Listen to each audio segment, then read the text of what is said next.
পবিত্র রমজানে ব্যবসায়ীদের অসাধু পন্থা অবলম্বন থেকে বিরত থাকার আহ্বান জানিয়েছেন প্রধানমন্ত্রী তারেক রহমান।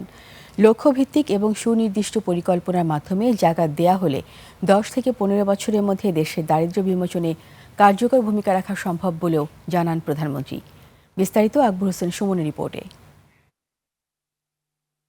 রাষ্ট্রীয় অতিথি ভবন যমুনায় দেশের আলেম ওলামা মাশায়েখ ও এতিমদের সম্মানে প্রধানমন্ত্রীর এই ইফতার মাহফিল।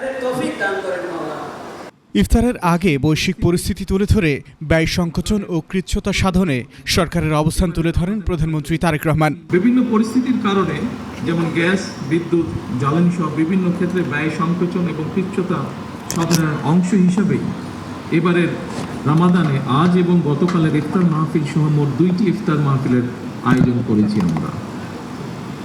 বৈশ্বিক পরিস্থিতির উন্নতি না হলে এবারের রামাদানে হয়তো আজকের এটি শেষ ইফতার মাহফিল আমাদের।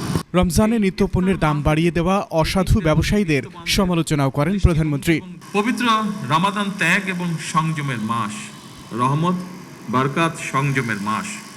অথচ অপ্রিয় হলেও সত্য, রামাদান মাসকে আমাদের ভেতরে কেউ কেউ লাভ লোভ মাস হিসাবে বানিয়ে ফেলে। পবিত্র রামাদান মাসেও যারা অশুদ্ধ পন্থা অবলম্বন করছে, আপনাদের প্রতি আমার বিনীত আহ্বান, অনুগ্রহ করে আপনারা মানুষকে কষ্ট দেবেন না। বিত্তশালীদের এতিমদের পাশে দাঁড়ানোরও আহ্বান জানান প্রধানমন্ত্রী। এই ইফতার মাহফিলে এতিমদের প্রতি বিত্তবানদের দৃষ্টিভঙ্গি এবং দায় দায়িত্ব পালনের ব্যাপারে একটি ইতিবাচক বার্তা দিবে বলে আমি ব্যক্তিগতভাবে দৃঢ়ভাবে বিশ্বাস করি। আকবর হোসেন সুমন, 21 টেলিভিশন, ঢাকা।